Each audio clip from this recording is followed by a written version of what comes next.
Welcome to the Setbreaker Podcast, and today we have a very special guest. We got the homie Ben B-Tech Chung. What is cracking? I was looking at you. I was like, wait, he's about to open up with like a song. Like I felt like you were prepping. I seen the preparation face. The energy I was absorbing. Yeah. The harnessing of the intro. That's good, man. Dude, thank you. Thank you for paying attention. I get it, man. You know, podcasting it's an art, bro. It's an art, you know, and everybody has their own style. So just kind of observing your intro method, bro. I appreciate it. By the way, I don't think I feel like some people are going to be like, what's the fucking name? Because I'm Ben Chung. Ben Chung, guys. Ben Chung, member of, a co-founder of Kinjaz, co-owner. So Mike Song, Anthony Lee, they're the founders. But I joined in 2014.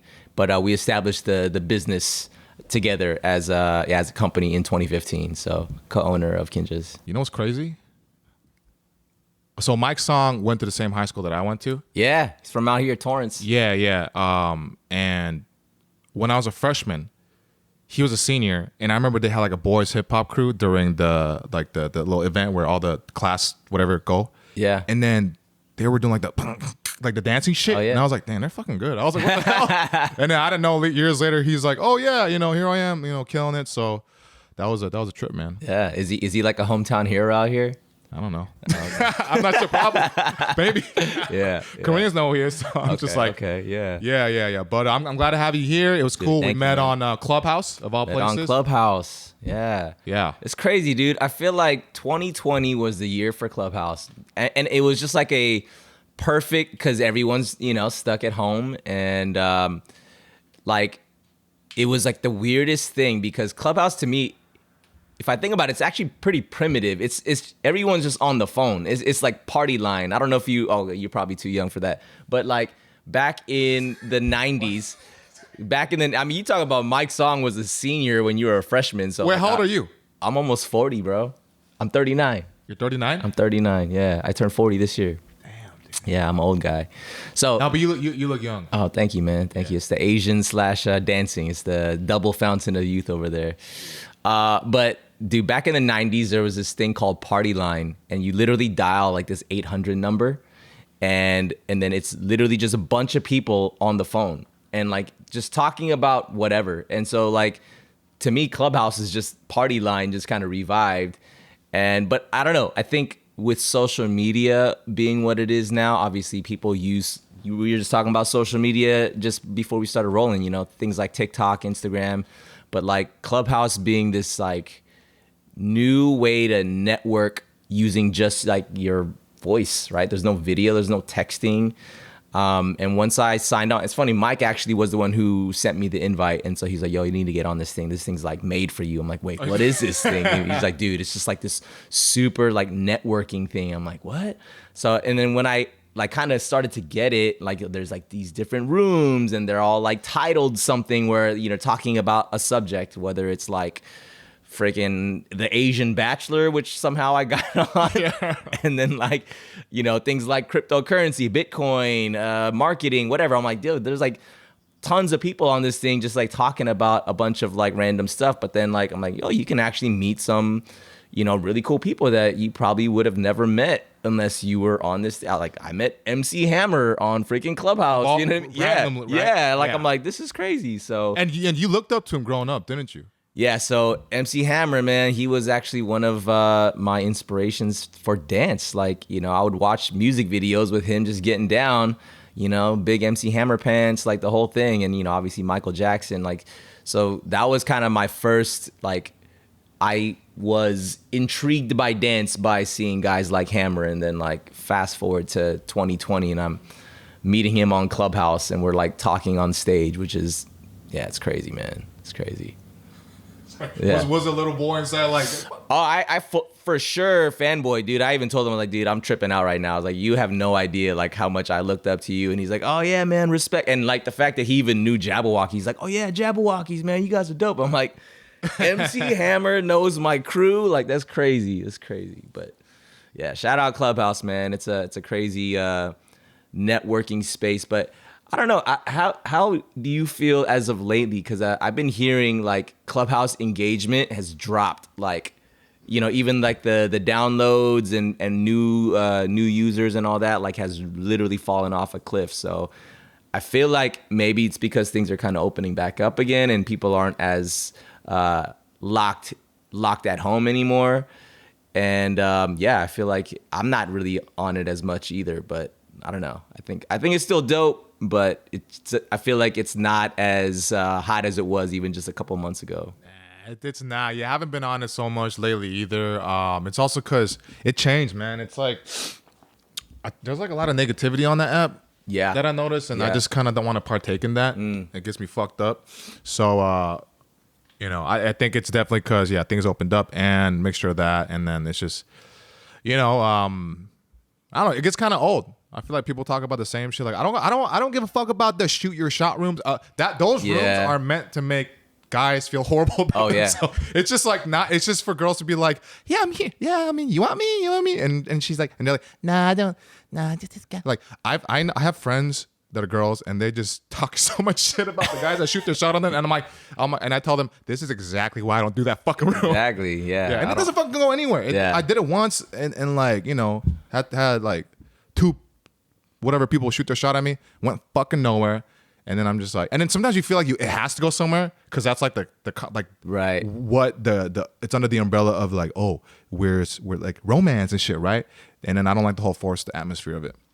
Yeah, I mean, I look at it as just it's supposed to be fun, right? Like it's entertaining to see people try and crash and burn, and you laugh at it. Like I think that's kind of the whole point of it, but like as far as it actually turning into something, like even when I did the Asian Bachelor, first of all, I had no idea what I was getting myself into because I was the first one, and then, they were like, so did you guys actually like go on a date? I'm like, no, I just met this girl on Club. I mean, well, we chatted offline, we were in the DMs for a bit, but like, at the end of the day, like, I'm like, I wouldn't have even chosen to go out with this person if I had a choice, but it's whoever's on stage that these are your options. I'm not like church. Like church people, they whoever's left over who hasn't gotten married or picked up. They're like, okay, I'll go for Emily because it's like, well, I guess these are my choices here, and not to dehumanize. I'm not saying we're not dehumanizing choices and options, but I'm just saying the women that were on stage, quote unquote on stage, were like the people that I had to like choose from. So I was like, all right, let me just have fun, and like I think this girl's cute. Like, why not? Let's give it a shot. We talked for a bit, but it is what it is. Yeah. So, okay, I got to ask you this. How has dating been ever since? Okay, so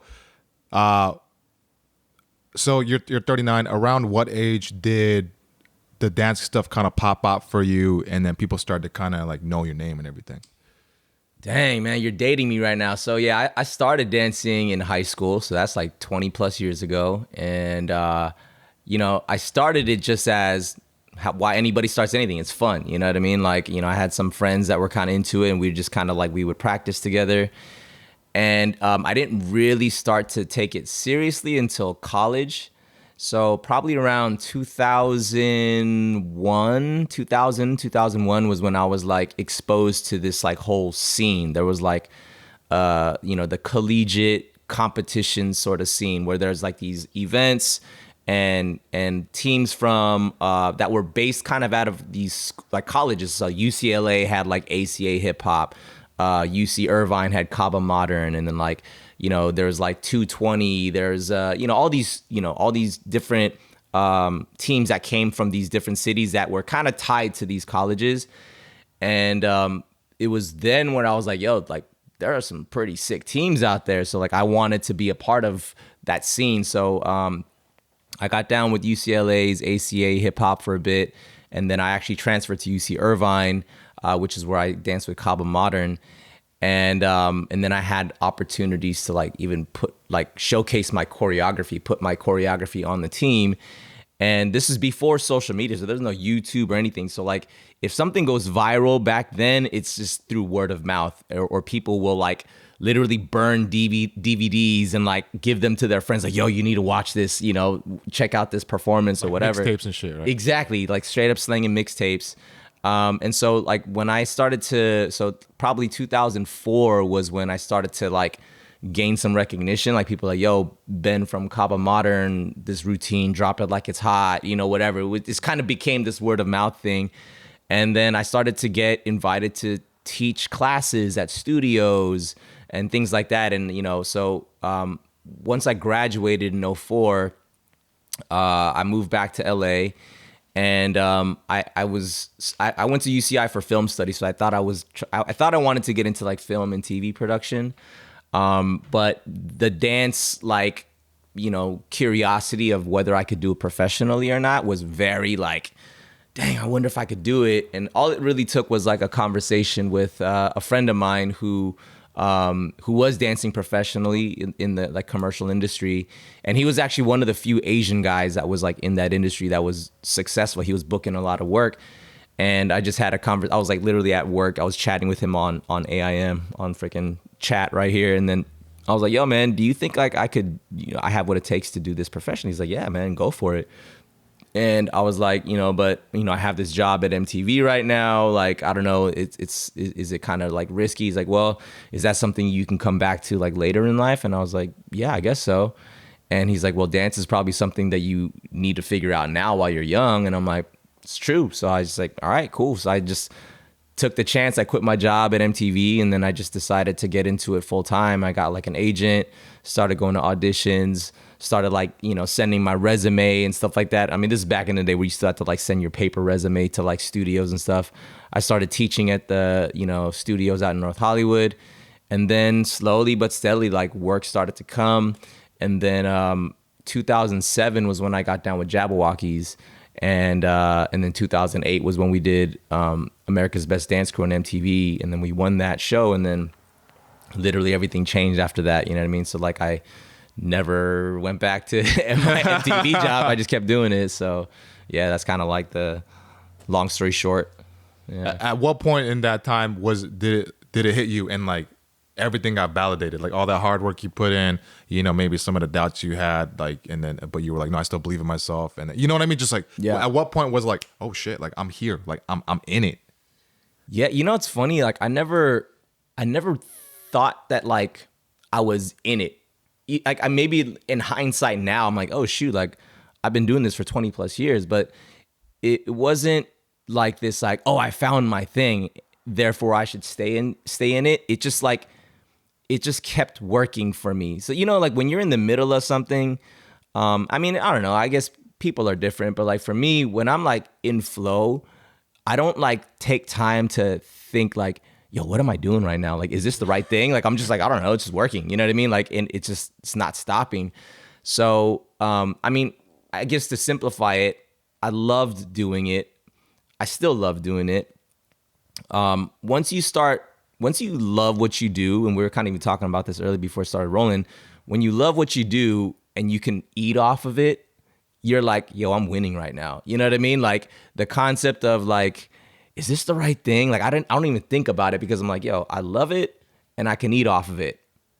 So let's keep going. You know what I'm saying? Why not? Like, yeah. Why do I have to question it? It's like if it ain't broke, why fix it, right? So like I think it was that. I mean, you know, obviously, you know, when you win a show like ABDC, at that time we had no idea that would even be a thing for us because that was the first season. So there's nothing to compare it to. It wasn't like, yo, the previous winners of this show went and did this. We're like, this is a brand new show. Who knows if anyone's even gonna watch it?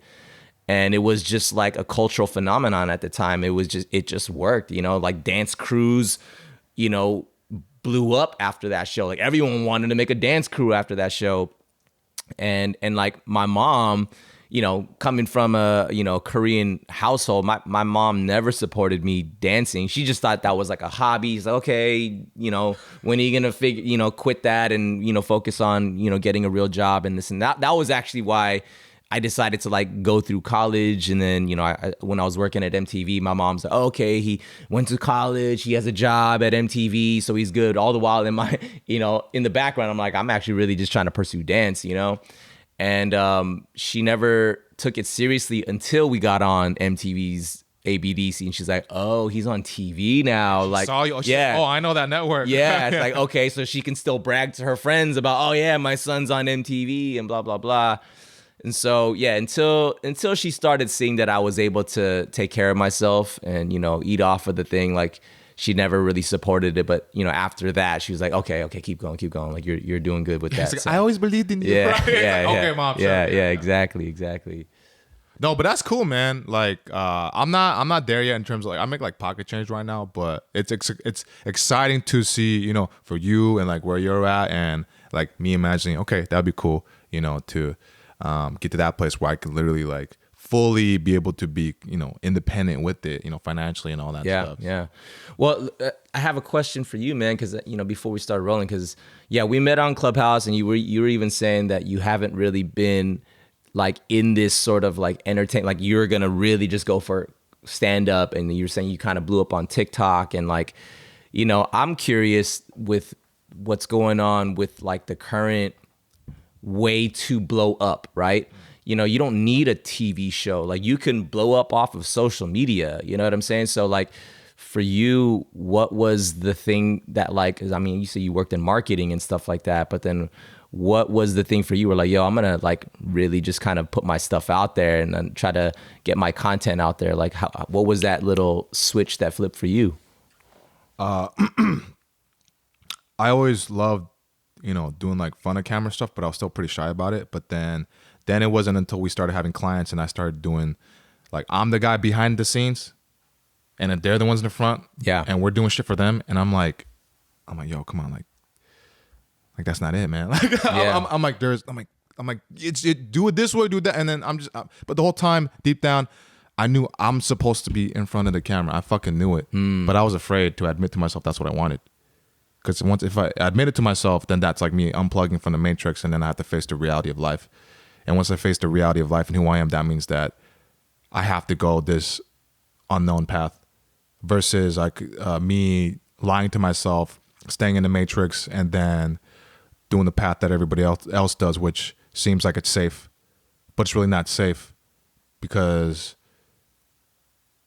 there was no such thing as like true financial stability when it comes to, you doing things you don't even want to do. Yeah. Right. And if depending on one job, that could go away any second. Mm-hmm. So I don't know. It just misery, basically. Long story short, misery. Yeah, just misery. Got it. Miserable as fuck. Yeah. And I said, all right, go in. Yeah. Go big or go home. Literally, Yeah. that's it. But that's dope, man. I mean, you even, starting things like this podcast and like putting your stuff out there, and you were even saying how it's like, yo, like, let me just be honest about who I am, what I believe, what I care about, even if it is like a rant, but I mean, you're a funny dude. So like someone out there is going to resonate with, the way you think, and not you're going to get a lot of haters too, which, we were talking about like hecklers and people who are going to be on social media just to troll you and stuff like that. You got to just have all the time. All the fucking time. Yeah. Like, you're not funny. Yeah. Or like, this guy, he needs to quit. I'm like, okay.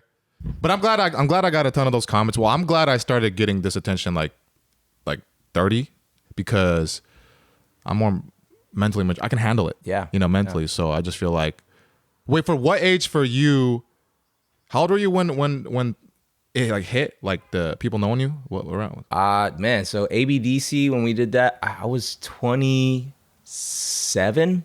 I was 27 when we did that show. 27. So you had a good amount of years to already know. Yeah, I mean, even before that, like I was kind of, kind of known in just the scene that I was in, you know what I mean? Like the dance scene, which is not very big, you know what I mean? Like it's within these like teams that go to these events and stuff like that. So on like a mainstream, quote unquote, whatever, like no one knew who the freak we were, who I was. And like, when we did ABDC in 2008 and we won, that's when like everyone was like, yo, Jabbawockeez. And then, it became this like household name where like, it's funny, even after, so when I came back to LA, after having left Las Vegas in 2014, I was like, I'm still just trying to like figure out like, okay, what's the next move for me? And whenever people would ask me, hey, so like, what do you do for work? And I'm like, oh, I dance. And they're like, oh, what are you, like a Jabbawockeez? And I'm like, actually, yeah. Like, wait, what? But so that's what always like, it trips me out because it became almost synonymous. Like dance equals Jabbawockeez. It's a type. Yeah, it's like, a what fucking type. Yeah, like for acting, yeah. like we're looking for somebody like Brad Pitt or like Right. Wesley Snipes. I don't know why I said Wesley Snipes, but of all people, I should Shout out Wesley. Yeah, shout out Wesley Snipes. But that's how you fucking know. Yeah. What are you, Jabbawockeez? Yeah, Yeah, breaking it down just like that. dude. This is what I wanted to tell you, man. I face a lot of fears in my life. I'm quite confident in a lot of things I do. But one thing I have not conquered is dance.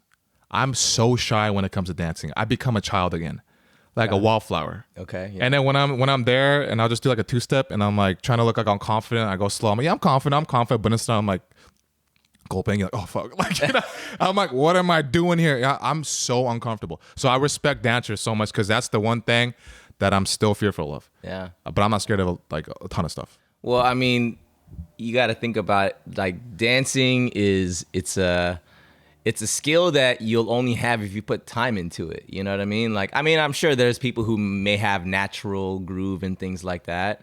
But it's not like I'm going to be able to get up on stage like, oh, I'm going to do a stand-up set. Like, why not? I think I'm pretty funny. It's like, if you don't put time into it and you don't practice the art and practice, like, I'm sure that there's like fundamentals and foundations of even getting up on stage to do stand-up. It's not like, oh, I think I'm a funny guy, I could do that. You know what I'm saying? Like, you got to understand like everything from, I mean, let's just go back to dance, like your body mechanics, like knowing how to unlock certain body parts, to understanding rhythms within music, understanding musicality, how to listen to music. And then, we can get into things like choreography, which is a whole other thing. But even just in terms of freestyling, if you don't really practice it, like, you're not going to be comfortable with it, So like, That's true. It makes sense, man.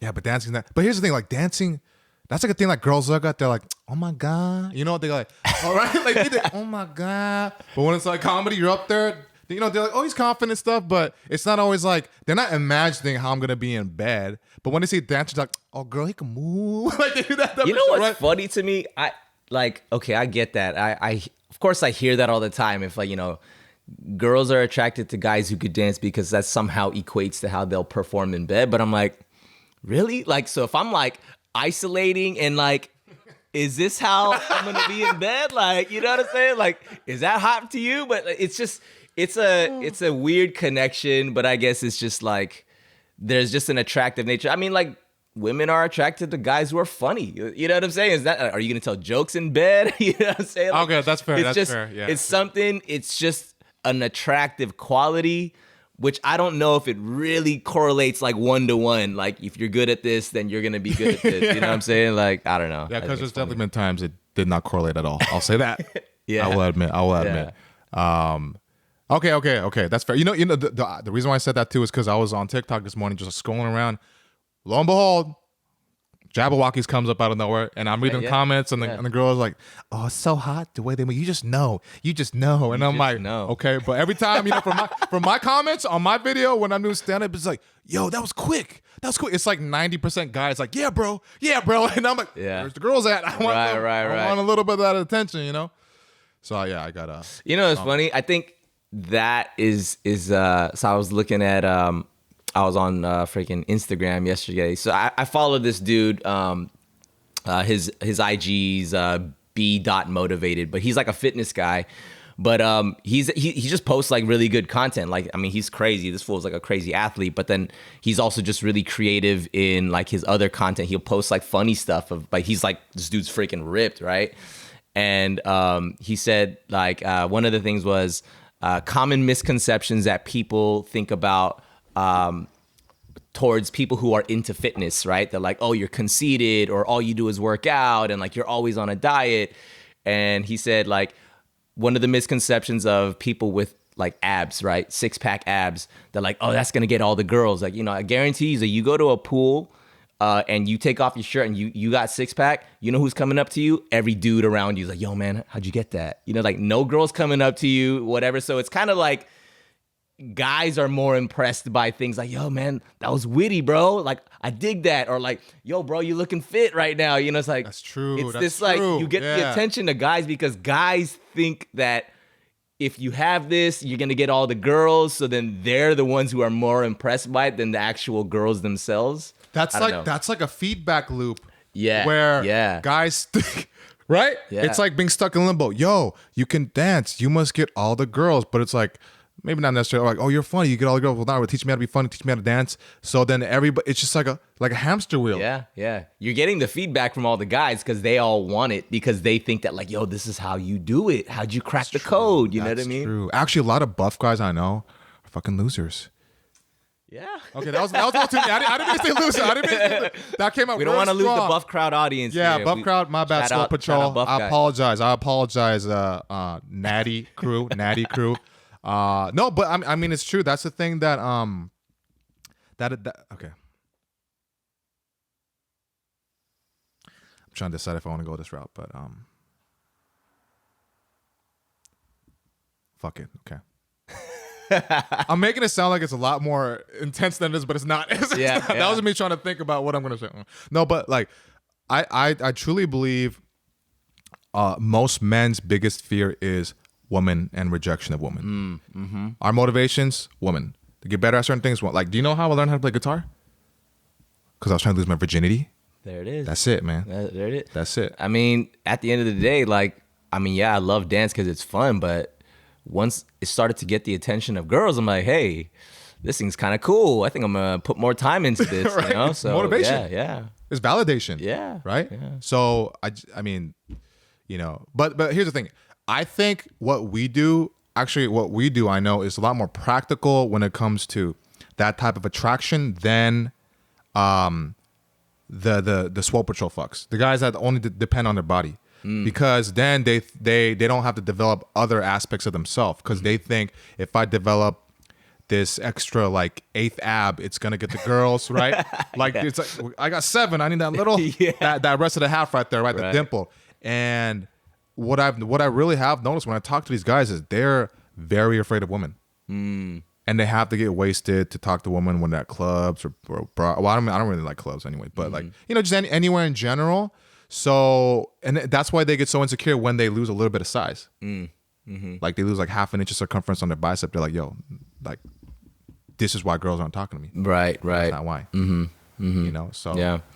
You know, it's interesting. I think like, you know, when you rely on a talent or one quality about yourself and like you think that that's the thing that makes you valuable, you know what I mean? Like, you know, I'll be honest, even for myself, like, you know, I've been dancing for 20 plus years and like I've been able to do a lot through dance and been able to travel around the world and just do and see a bunch of stuff that I probably would have never done if I didn't dance, you know? But like, you know, now that I'm about to turn 40, you know, I have to like really think long and hard of like, yo, is that who I am? Like, am I identified with what I've been doing for the past 20 plus years? Like, so I'm just a dancer, you know, like, and you know, I'm getting deep here, right? But like, yeah, like I had to really think long and hard about like, yo, I'm more than what I do, you know, I'm more than my profession. And like, sure, I still do it and it still, you know, pays the bills and things like that. But like, you know, I'm now in a place where I'm looking for like, what is my next dance? Like, what is the next thing that I'm going to invest the next 20 plus years of my life into? And, you know, yeah, like I think that's why things like Clubhouse is intriguing to me because you can literally learn about all different sorts of industries. You can listen to whoever you find to be interesting, talk about whatever they do.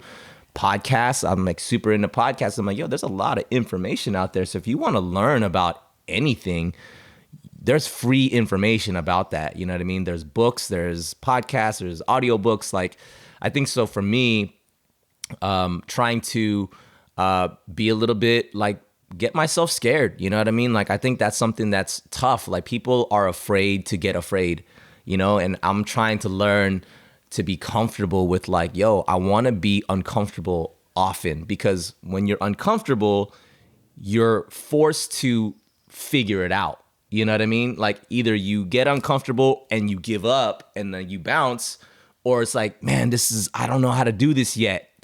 that's the key word, yet. Like, you keep at it and you'll figure it out. So even for me now, like, I'm like, okay, I'm more than a dancer. You know what I mean? Like, even starting a podcast, I'm like, yo, I never thought I would be a quote unquote podcaster. You know what I'm saying? Like, I've never hosted a thing in my life, but like, you just start it and you just see what happens. It takes you places. And so even for me now, like, you know, like doing different startups, like tech startups, and like, you know, learning about like crypto and NFTs and all these other things. I'm like, my limiting beliefs wants to tell me like, yo, what business do you have doing? You're a dancer. Like, oh, like you're a creative. You're not, you don't, exactly. financial stuff. Yeah. Like, I'm like, you're not a business guy, you know, like that's what I struggle with. That's all the talk that it's in your own head. No one's over your shoulder literally telling you can't do it. It's just you in your head is like, no, what do you know about that? Like, you didn't go to school for that, you know, leave that to the smart people or whatever. And so for me these days, I'm like, yo, man, I feel like my biggest enemy is always myself. It's always like my ego, my insecurities, you know, things like that. So I'm just really trying to push past that. I mean, just like you said, I know we're talking about like, you know, guys who are just relying on their physical fitness to feel like that, like this is how I'm going to make it in life if I stay ripped and, you know, I gotta, you know, keep my gains up or whatever. It's like, use whatever you got that works for you now, but use that as a stepping stone to get to your next place. And I feel like for me, dance has been an amazing stepping stone. Like, I have been able to meet very interesting people and be able to walk into very interesting rooms. But now that I'm there, I'm like, what else can I do now that I'm here? It's not like, the only reason I'm here is because of what got me into the room. I'm looking at it as now is like, okay, now that I'm here and there's a lot of other interesting people, like, how can I learn from everyone else in this room? How can we, you know, collaborate? How can we figure something else out that we can step into that's brand new, you know? So, I mean, yo, we live in an amazing time right now. Internet literally changed the world, you know what I mean? Social media changed the world. And like, you know, this stuff like this show, it could really, like, who knows where this will lead you? You never know. You know what I'm saying? Like, this podcast, we're in your living room. We're chilling in your living room. And this could be the beginning point for you to get to 10 years from now, whatever this thing turns into. You know what I mean? Like, we got to keep moving, man. We got to keep moving. That's exciting. Okay, I love that you said that, because I would tell myself, there was times where I would only do stand-up, didn't give a fuck about anything else. And then when I wouldn't do an open mic or a show, I would feel horrible about myself. And I would have to write in my journal, you're more than just a comedian, over and over and over and over again. And fortunately, I balanced it out a lot better to where I don't feel like that.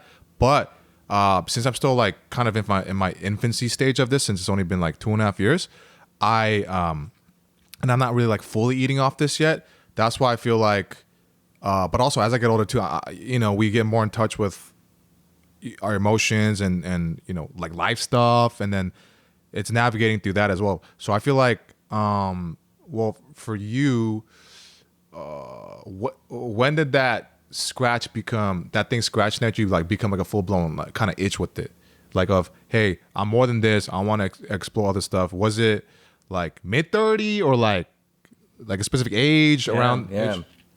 Dude, I consider myself a late bloomer in so many ways. Like, and I say this a lot these days because I'm very aware of, yo, I'm about to turn 40, you know, and I'm excited for it. You know what I mean? Like, I know a lot of people have this like, oh, like, you know, we want to stay young and stay youthful. I'm like, nah, I think because when you get older, you get wiser, or I mean, hopefully you do. You know what I mean? Yeah. Some people don't, but like some people get dumber. Exactly.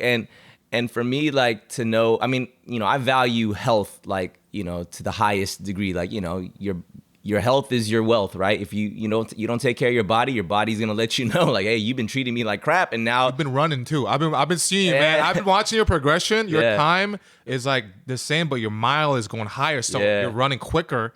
And that made me feel guilty about my lack of running. So I've been running again. Hell yeah, see? Like, even things like that. I picked up running just during quarantine because all the gyms were shut down. So I'm like, yo, I got to still figure out how to like, just stay in shape. So I was like, all right, it's freaking beautiful. There's a park that's right next to me and it's like these crazy hills. So I'm like, all right, I'm just going to go running in the park.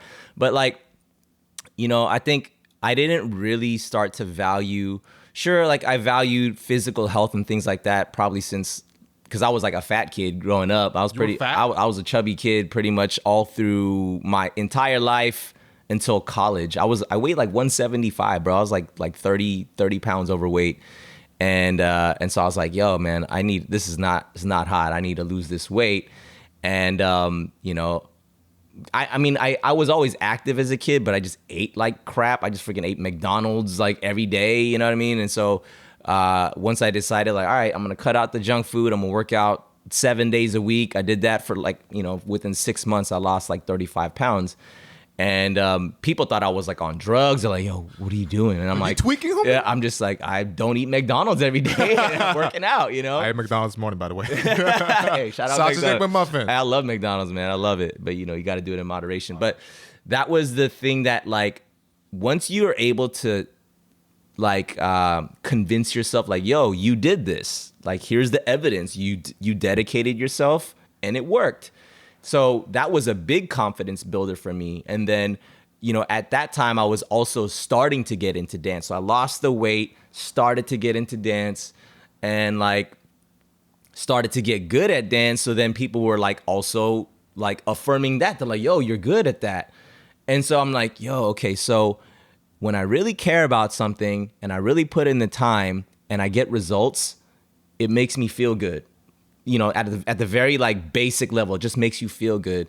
So then I've learned that, but like I didn't really know how to apply that to everything. Like even school, like I was never a good student, but I also didn't care about school. You know what I'm saying? Like I never studied, I didn't do my homework. That's why I got like D's and fails. You know what I mean? It's like, well, duh, you don't freaking put in the work. But once I decided like, okay, I'm in, like no shade to like community college, because I went to community college for like 3 years right out of high school because I didn't get into any of the schools that I applied to because duh, like you didn't freaking do good in school. Like what school is going to accept you? But I had the FOMO because like all my friends are like, yo, UCLA dorms, it's cracking, the dorm food, and late night we go to these boba. I'm like, I'm still stuck in high school right now. Dude, you just triggered my trauma. That's exactly what happened. I feel so guilty because I went to community college for like five years because I partied too much and all that. Yeah. But like, I feel you like, why the fuck did that matter? Boba, going with them? I don't even get, but when I go to boba, I don't get the boba. Yeah, me neither. I don't like that shit. It's gross. I'm not a big boba fan. I mean, it's sorry cool. guys, not it's sorry. Cool. Yeah, we'll probably get a lot of hate for that now, but it's just FOMO, right? And I'm just like, man, that sounds so fun. Why can't I do that? So all of that was like, well, you can't do it because you didn't put in the work. And so once it starts to trigger for me, it's like, okay, I got to get myself out of this situation. It's like, well, you're not going to lose the weight until you cut out the McDonald's and you start working out. You're not going to, get into that school that you want to get into until you start studying and you get your grades up so that you can get accepted. So it was always like the consequence of like, if I don't do this, I won't get that. So then once that clicks for me, so I got my grades back up, I started studying and I was like, yo, I got my GPA to like a 3.4. I'm like, I've never done that before. I didn't think I didn't think I was capable because, I always thought that I was, not to be extreme about it, but I thought like I was dumb. Like I was like, why am I always getting D's and fails? Like I must be stupid. You know what I mean? But it's like, no, you're just lazy. You know what I mean? You just don't care. That's fact, man. But once you start caring and you put in the work, you can convince yourself like, yo, like, if I care and if I do the work, I'll get the results, So I've kind of like, again, like I said, I'm like a late bloomer in that sense. I don't apply that to everything. So as of recent, probably within the past, I don't know, maybe 5 years, I really have been like, okay, I can kind of hack my own methods, my own systems. Like you just have to figure out a way to care about the things that you want. And it'll work. You know what I mean? So I'm in a place now where it's like, oh, well, you're a dancer. You're not a business guy. You didn't go to business. You don't have an MBA, like you don't understand these things. I'm like, no. Like, I'm not going to listen to that. I'm going to figure out a way to like get the information without having to pay thousands of dollars to go to a business school. There's information out there that's free. You just got to go look for it. And then you got to put in the work, you know, and then there's even programs like I'm enrolled in like this online 3-month like course on like sales and negotiating and all, you know, like, you know, Grant Cardone, shout out Grant Cardone, 10X. Chris Voss? I don't know who Chris Voss is. Look, he is he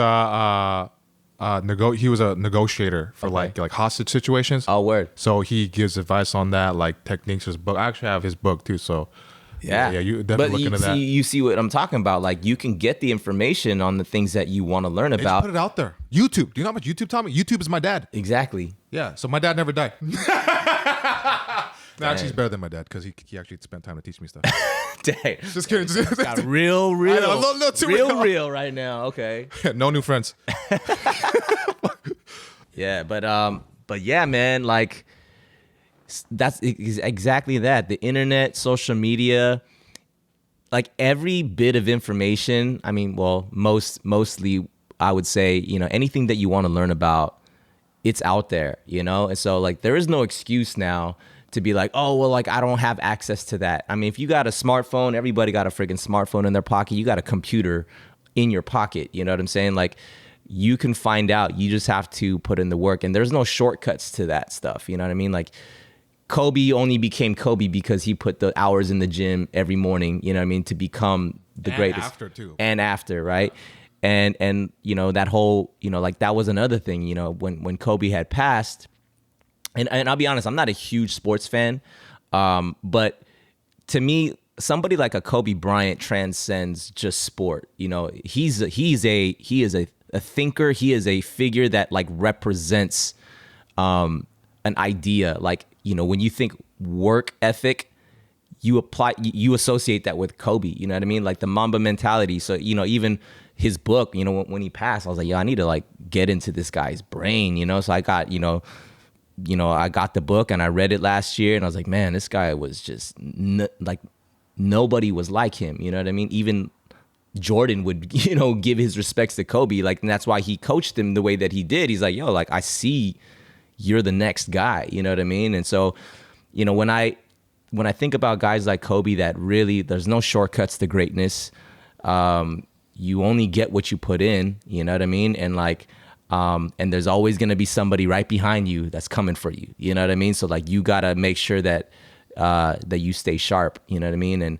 And that mentality is something that I try to apply to everything. So I'm still dancing, and that's still like a big part of me. But I think my sort of next chapter that I'm looking at right now, I'm excited to see what that looks like, because I don't know yet. And it's scary to me and it's uncomfortable, but I'm, you know, again, the content that you consume is very important, right? Because that sets your mindset up.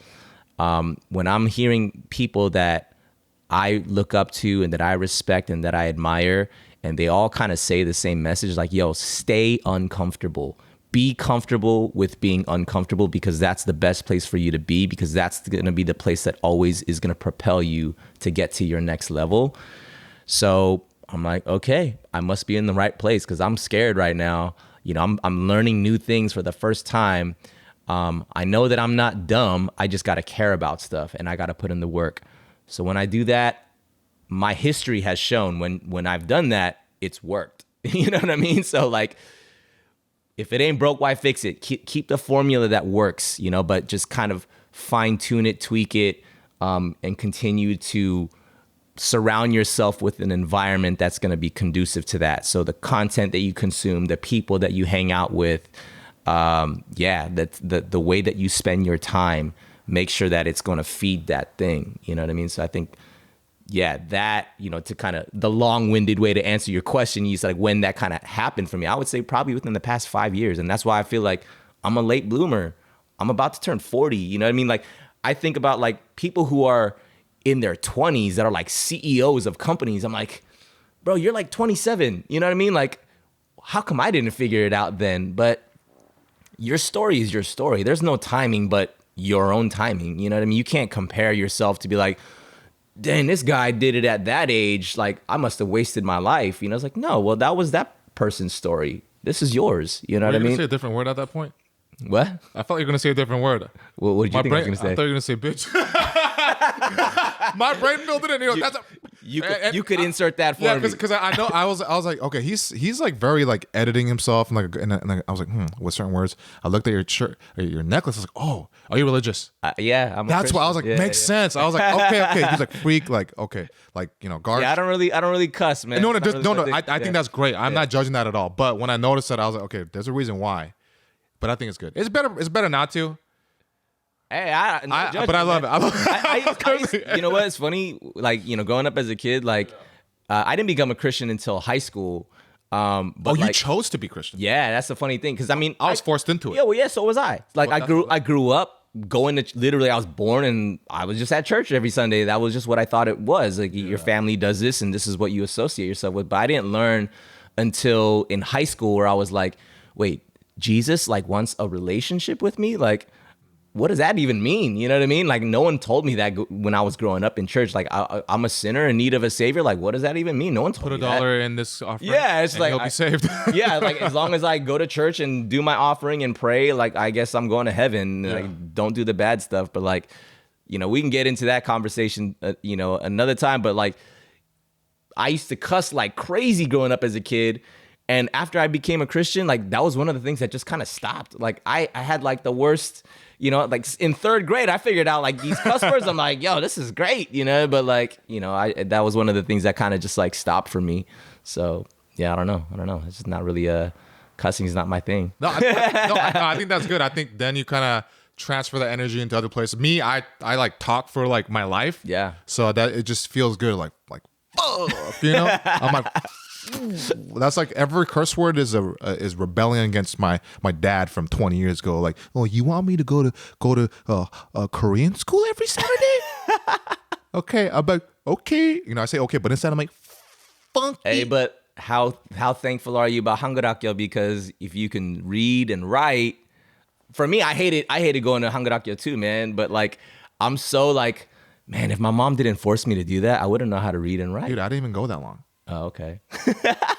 I was like, you know what happened? Because there was a kid his name was Daniel. I never forgot him. He would chase me and choke me out every fucking class. So I was afraid. Yeah. I was afraid, right? And then one day I didn't want to put my shoes on because I couldn't tell my parents. I was just like, I don't want to go. And then my mom was like, you need to go. And I was like, I want to go. And my dad's like, leave him alone. Ever since he said, leave him alone, it echoes in my head. And that's when my Korean went to shit. You just shut that thing off. So I didn't go that long. I only went up to like second grade. Oh, okay. So that's why when I speak, I had this little girl. She was like, she's like, Oppa, you sound like a baby when you talk Korean. I'm like, well, no wonder Korean girls don't. Yeah, you have baby vocabulary, but yeah. Very, very childlike vocabulary. In fact, actually, children speak better than me for sure. Like 6-year-olds, they crush, they destroy me. I think that's the funny thing. So.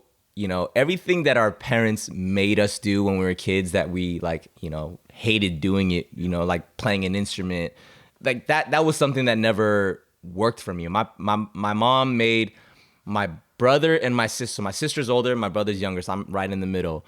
They both played like 3 instruments each, right? Because my parents made them.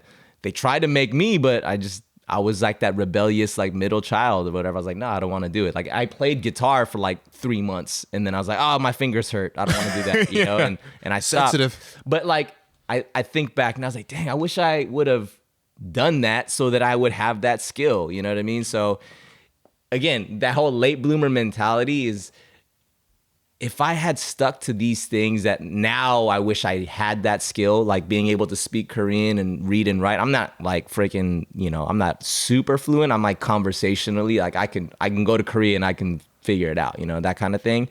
But like, I'm thankful for the things that I was kind of forced to do that at the time I didn't know what the value in that thing was. But obviously now that I'm older, it's like, man, I wish I would have taken that even more seriously, because then I would have that skill even, just way more dialed in now. You know what I'm saying? So you could be leading the band at church. Yeah, man, I could be. Or like shredding, like ding, ding, ding, ding, ding, like just really cool finger picking stuff. Oh, yeah. Is that like a banjo? I don't know. I don't know why I switched from banjo to like it made no sense. I'm like this is not finger picking. I don't know what I was doing. But yeah, man, like guitar was definitely something that I wish I had stuck to. But you know, maybe that's something that's going to come later in life. But yeah, man, I definitely think that, you know, your limitations are literally what you put on yourself. You know what I mean? And like, I think that's something that like I didn't figure out till later. But yo, the human mind and the ability to like lock into something. It's incredible, man. You know, like, and I don't think it's never too late to figure something out, you know. But I think once you figure it out, or once you get that, like, it's time to go. You know what I mean? You can't procrastinate. You can't be putting stuff off, because that it'll never come then. You know, like, you got to start putting in the work immediately, and then be consistent with it. And just like, you know, with you said like the past two years for yourself, like, you just decided like, all right, like, I'm gonna go all in with it. Like, you know, you may not have the following that you want, or like you said, you're not fully eating off of it yet, but yet, you know, like, you got to put in the time. It doesn't come overnight. You got to decide, okay, I'm going to commit. I'm going to put out these podcasts. I'm going to put my stuff out on social media. I'm going to connect with people. I'm going to network. You know what I'm saying? And like, once you decide like, okay, this is what I'm going to do, and then like, you start putting in the work and you start seeing the results of it. Like, yo, like, I am still making some money off of this thing right now, you know? So like, it is working. I just got to keep going so that I can increase that, you know what I mean? and just not stopping and just like grinding it out. It's just like, it's been a crazy few years, man. It feels like it's so much longer than it has been, but like, when you count the years, I mean, I can only imagine for you, because you've been in the game, so it must feel like a lifetime almost. Which is why when you were saying, oh, now I'm looking forward to the next 20 years, like, to some people listening, they may think like, oh, he's talking like somebody that's like lived like a whole life already. But I feel like you kind of already have in that pocket, right? In that, yeah, you know? Yeah. It's funny, man. I feel like I've lived like 4 lifetimes, man. Wow, that's crazy. I mean? It's weird because, I mean, you know, like, I'm about to turn 40, so I'm not like that old yet, but like, in terms of the things that I've experienced, you know, from trauma to really exciting and fun stuff to, you know what I mean? Like, it's crazy, you know, like, I've at least tasted a little bit of like almost everything that life has to offer, from like, you know, borderline, maybe pseudo rock star lifestyle, to being literally like down in the dumps. You know what I'm saying? Like, sleeping on, you know, my living room floor at my mom's place for years, because, you know, we went bankrupt. You know what I mean? Like, we lost our big house, and like, my dad got shot when I was, you know, 14 years old. And you know what I mean? Like, super traumatic stuff to like, yo, I'm living it up right now. I'm on top of the world. At least I thought in my head. And then, you know, you find yourself somewhere in between. Like, you gotta, all right, come back to earth. You know what I mean? So, yeah, man, I feel like, you know, even going back to, you know, like, what grounds me, it is God. You know what I mean? Because like, I realize that none of the stuff that I would have if God didn't want me to have that. And even the bad stuff, the hard stuff, all that stuff really grew me, and like, really allowed me to see like, okay, like, God got me through the hard times, all the good times that are here and are to come, that's all going to be God too. So all that really just kind of like keeps me in this like, okay, I got to just stay humble and just stay here on earth, put in the work, you know what I mean? And like, you know, I feel like for me, the biggest thing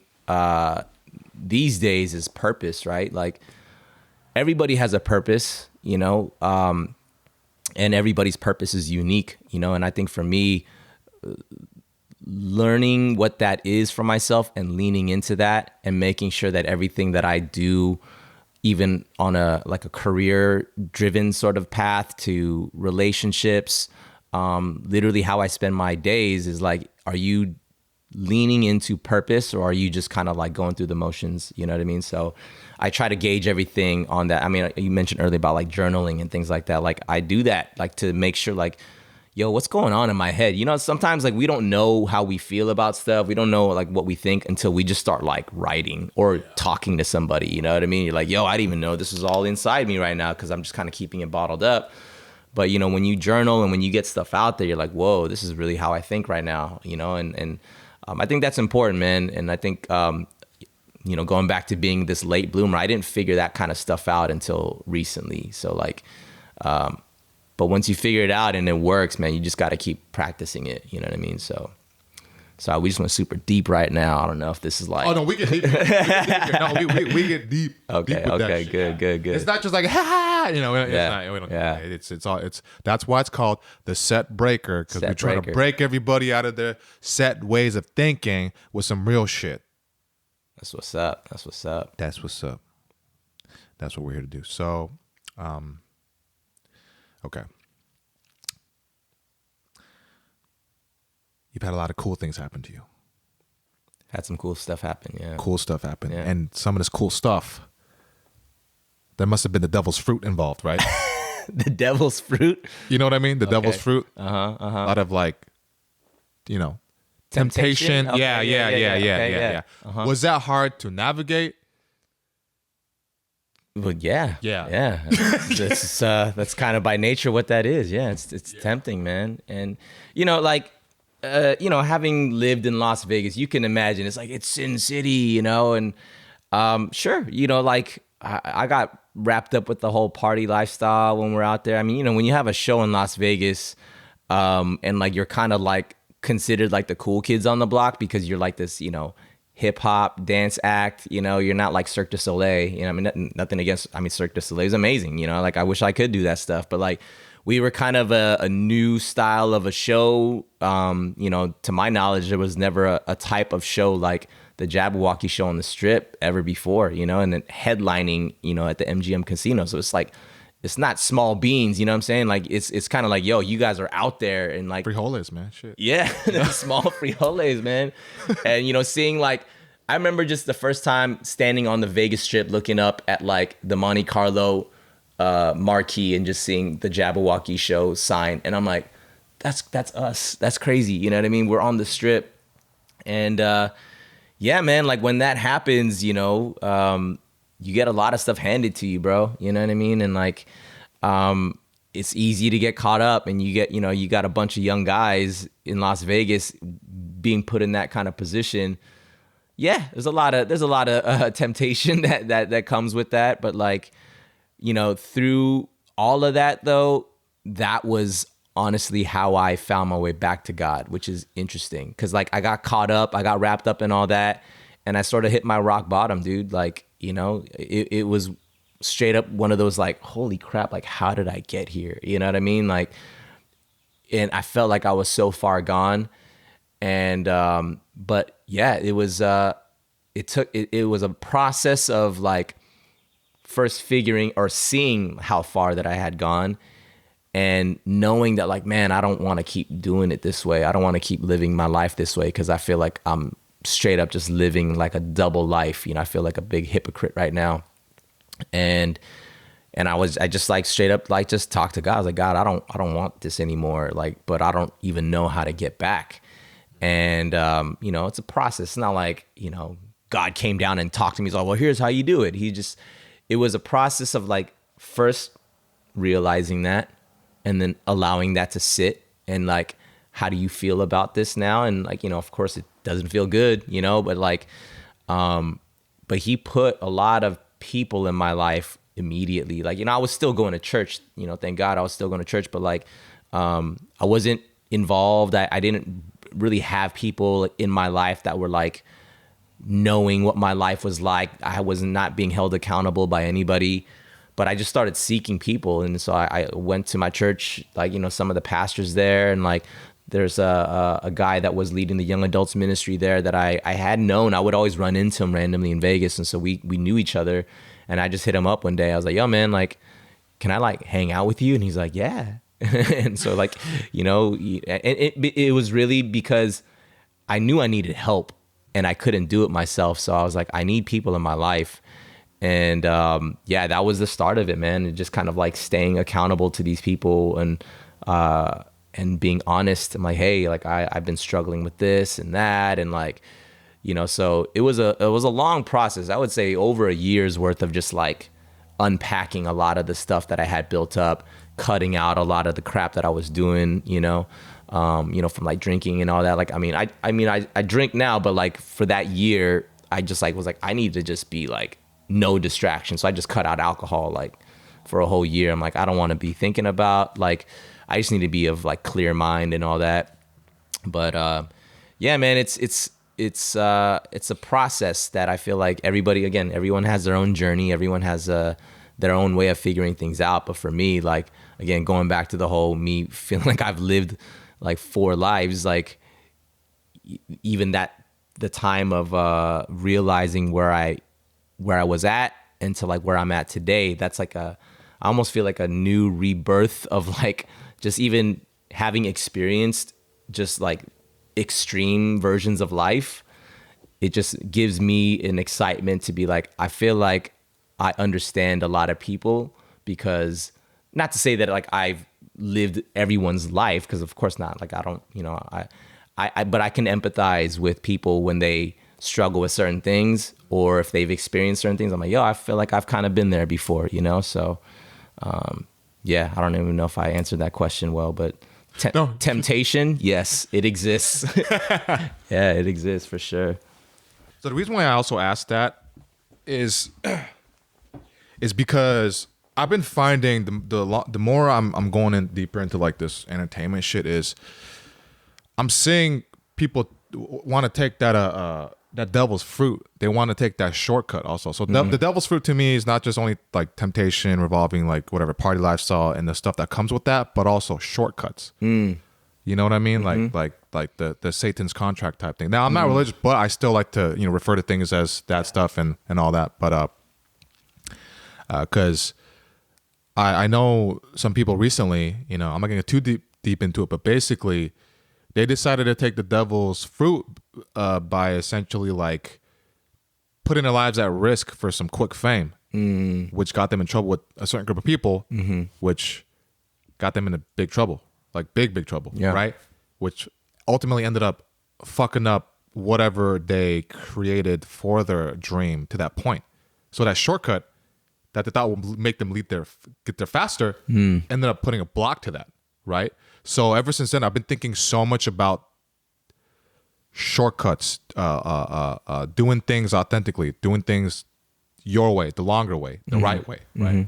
And even like 2 days ago, I thought of out of nowhere the tortoise and the hare.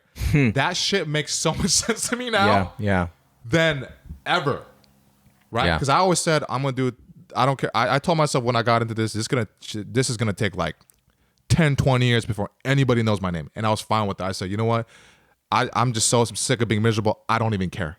I don't give a fuck. I don't care if everybody thinks I'm a loser. I don't care what people, it doesn't matter to me anymore what society is going to say I am based off of their metrics, right?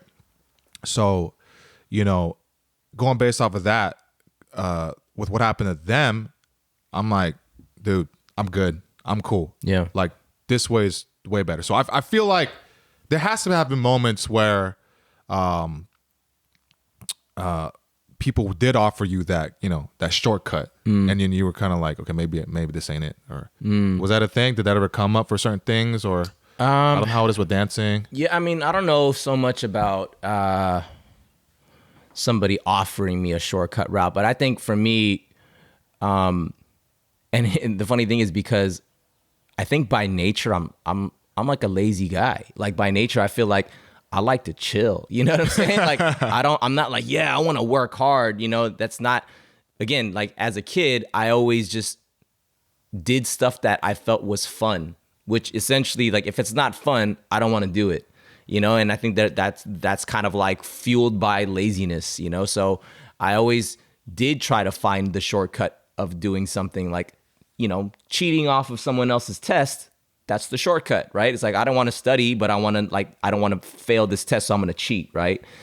And I think, you know, once you get burned enough times by that methodology, you know, hopefully you'll learn like, yo, this whole shortcut method doesn't really work. And if it does, it's not gratifying because you know you didn't work for it. You know you didn't do it the legit way. You know what I mean? And like, but you know, conversely too, when you know you put in the work, you're like, yo, this is mine because I worked for this. You know what I mean? And like, and then you build that confidence with like, okay, I like how this feels, not the other way. You know? So like, yeah, man, like, you know, with any sort of knowledge or real skill that you want, again, going back to even like Mamba mentality, like if you don't put in the work, like you'll never really have it. You know what I mean? But when you do it, and when you do put in the work and you know you have it, you're like, yo, like not only do I have it, like I'm good at this. And like and I think even at that point, you can teach people. I think that's something that like, you know, I listen to this guy Jim Quick. You know, he's like a brain expert guy, and he always says, you know, when you teach something, you learn it twice. You know, like because you know you can learn a skill and you can kind of understand it, but if you have to teach that to somebody else, like you got to really know what you're doing for you to be able to teach that. So it's like you learn it twice if you teach it, and I totally get that.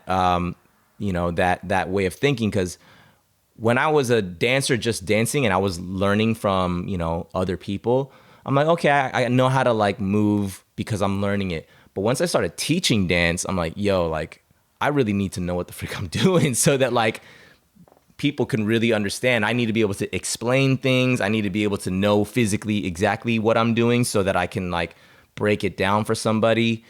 And so, you know, in order to be a teacher, there's zero shortcuts because people see right through. He's like, wait, what are you teaching me? Like, you don't even know what you're doing. Yeah, you're you know like, that's like, you know, it's kind of like, you know, when your elbow, hold on, man, let me do this. Like that. Exactly that. Case in point, if you don't know it yourself, your student is going to be able to see right through. He's like, bro, like you have no idea what you're doing, you know? So there is zero shortcuts when you want to be able to teach somebody. And I think, you know, maybe it's me getting older or whatever. Like, people ask me stuff like, you know, they want me to teach them, you know, whether that's to teach them actual dancing or like, yo, how did you do it? How did you have this career in dance? You know, I'm like, well, dang, we could just sit and talk for a few hours about that. I don't even have to get up and show you anything because most of it's up here. Most of it's like mentality and stuff like that. So, yeah, man, like, you know, once you realize like anything worthwhile takes time, and you can apply that, and you will be able to apply that to everything because, yeah, there's no way, like even like, you know, blowing up off of social media, you can luck out and get a viral video. You can, 100%. You know what I mean? That could purely by luck, but it's the skill where you can keep getting viral. Like, you know what I mean? Like it's knowing how to make content that's gonna always hit. That shows skill. There's no luck involved in that. You know what I mean? So like, you know, again, that only comes with like fine tuning and sharpening your knife. You know what I mean? And consistency, like you were saying earlier. Consistency, yeah, yeah, yeah. The whole consistency factor. So, do you know who Steven Pressfield is? He wrote The War of Art. He wrote the book The Legend of Bagger Vance. It turned into a movie. Okay, right. You probably heard of it. I didn't. Watch it, yeah. So he was saying that he's in his 70s, right? He's a very accomplished author. He says at the age of like 73, he still feels like he's in his 20s, right? And I feel like the more I get deeper into who I am, like every year more and more, I learn more about myself. I'm allowing myself to be more me with what I'm doing. I feel younger. Yeah. Even though, like, you know, quantifying it like age-wise, yeah, I'm older, getting older, but like I feel like my soul is just like youth. It's just like lit up. It's always being fed. Mm-hmm. Do you feel like that too, as well? Absolutely. I feel, yeah, like I said, I'm about to be 40, but I feel like I'm in my 20s, bro. Like straight up. And you know, obviously, how you feel physically will have a lot to do with that, but I feel more so excited and invigorated by what I am learning, and like what you can realize of like how much more you can learn and how good you can get at stuff. You know what I mean? That's exciting, you know? And I didn't, again, going back to me being a late bloomer, I never valued things like education. I never valued the concept of learning new skills. I was just like, I'm only going to do what's fun to me. So it's like, it started with skateboarding. I was like, I'm going to be a skateboarder, like a professional skater. You know, that ended up not happening for me. And then I found dance. And then I'm like, okay, I guess I'm going to be a professional dancer. And that's the one that stuck. But like outside of that, I was never a reader. I didn't read books, you know? Even the stuff that I did know was just like pop culture stuff, you know, like, I saw it in a movie, or I saw this on TV or whatever. But like, even that, there's education happening there, but I'm like, I'm not understanding like how I know certain things, and like it was never fun for me to try to find out new information. And then it just got to a point where like I needed to unlock my learning style. You know how people are readers, like people who get knowledge from books. There's audio visual. There's like people who need to like actually touch something and like put it in their hands and figure it out. You know what I mean? So like once I learned my learning style, I'm like, I'm an audio visual guy. Like I need to see something, I need to hear something, and then wow, I like now that's the way that I, you know, get my information and I can educate myself. So that's where I'm like, cool, I'm gonna freaking just learn everything now by listening and watching stuff, you know, and that's become fun for me. So yeah, I mean, like once you get excited about life, you know, it keeps you youthful, you know what I mean? It keeps you, because it keeps you moving, you know. I think once you stop moving, I mean, literally when you stop moving, you die, you know what I mean? Like if you don't like get up and walk around every day, you lose circulation in your legs, and you know what I mean? Like Peace. You get obese. Yeah. You know, like Yeah. You got to keep moving. And I think that's also a mental thing. You got to keep your mind moving, because otherwise you'll get complacent. You'll get lazy. You start settling. And then it's either like you move towards something good, or you stand still and you go backwards. Like you're moving in one direction or the other. It's either backwards or forwards. There's no staying still, because if you're staying still, you're going backwards, you know? And so I think for me, like the thing that keeps me excited, youthful, whatever you want to call it, is like I feel like I'm just constantly nowadays just like, what else can I learn? You know what I mean? And what else can I apply? And like and then all of it really becomes fun when you can share it with people. You know what I'm saying? Like when you can get people involved and like do it with people, like, yo, let's do this together. Everybody's eating together. Exactly. Right? At the same table. Exactly. Yeah. Yeah. So for happiness too, right? So they always say it's the journey. Mm-hmm. They always say it's not even it's not when you hit the goal, because when you hit the goal, it's not what you thought it was. Mm-hmm. And has there been a lot of moments of that for you on your journey too, where you thought, 100%. Right? Yeah. I mean, you know, the Las Vegas show, let's go back to Jabbawockeez, when we were like, that was something that we would kind of dream about. Like, yo, wouldn't it be sick if we had like a Las Vegas show? And then it happened. And it wasn't like, cool, we quit. You know what I mean? It's just like, okay, what's next? You know? And so for me, like, I mean, you know, they're still out there. You know, shout out Jabbawockeez. Their shows is they just extended their contract with MGM for like another 4 years. So they've been out there for over 10 years now. And you know, that's still fam to me, but like that was something that for the time that was for me. And then I transitioned from that, you know, and then I was like, okay, I got to move on to something, whatever else is next. Not to say that it's better or bigger. It's just, that was for one chapter of my life, and now there's something else. And so I left Vegas in 2014, came back to LA, and then I got down with Kinjaz, you know, and which I'm still rocking with. And you know, even that is not like, okay, so like you did Kinjaz, now you're done. It's like, no, well, what's next? You know what I'm saying? And there's, so long as like I'm on this side of heaven, like there's always going to be a next thing. You know what I mean? Like that's what life is. You got to just keep moving on.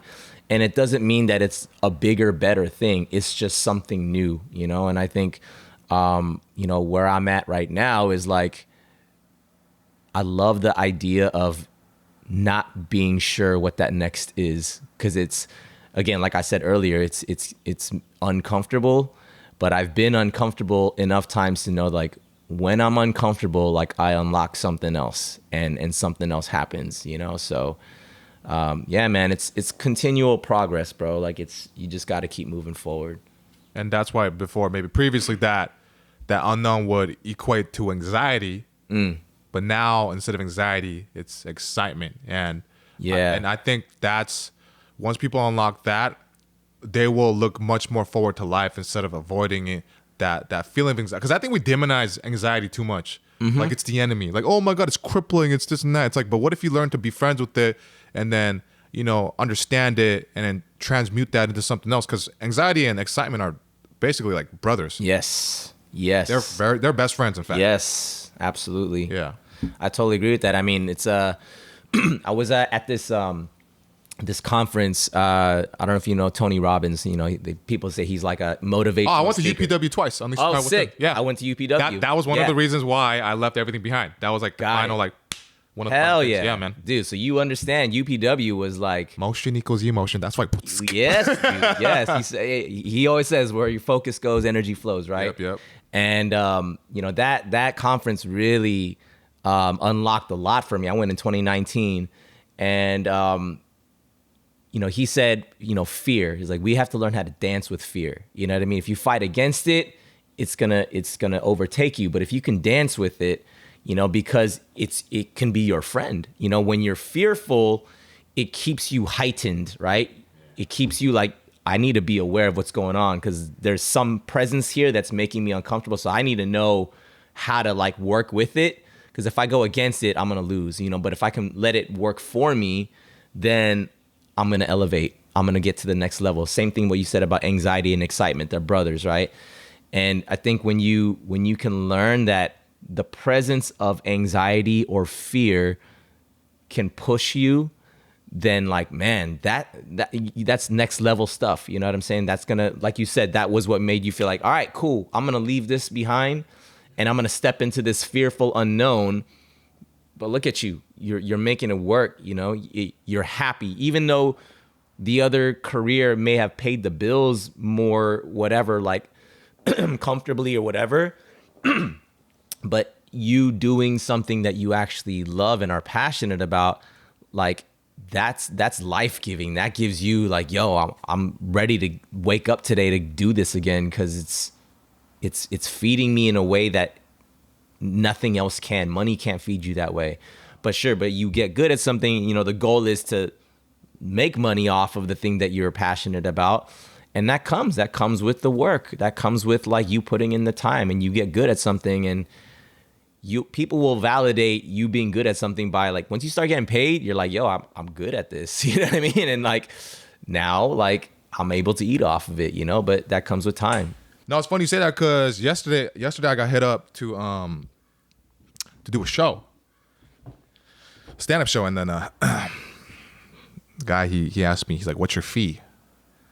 And I was like, I don't answer that yet because I don't know what to say. Yeah. So like, you know what I mean? So people are viewing me slowly over time, like what you're saying, like being able to eat more. Right. I have to train my mind to look at myself as somebody with more value. I mean, it's not like I don't value myself, but do you know what I mean? Like totally. Like yeah. I don't know if it's like an imposter, maybe like a little bit of imposter syndrome thing, or maybe like I don't also mixed with I don't quite know how to navigate that world with. I know it's entertainment business, but I'm so new to it. I don't really know, so I kind of left the DM open from yesterday, and I'm trying to figure out what to say because at the same time, I mean, like when I talk to other people about it, they're saying, "Well, you literally put your life force into like your literal life into it." And I spent thousands of dollars to get to my current level of stand-up.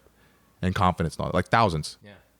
You know what I mean? So that's something that I'm like right now struggling with. Yeah, So, yeah. Was that a thing that you had? Absolutely. I mean, you know, I remember when I got asked to teach my first dance class, you know, they would so like, yeah, what do you charge? And I'm like, I don't know. Like it's so, but you know, you gotta. I think it just it's a matter of just like understanding your value. Like how much time have I really put in? Am I good at this? You know, like.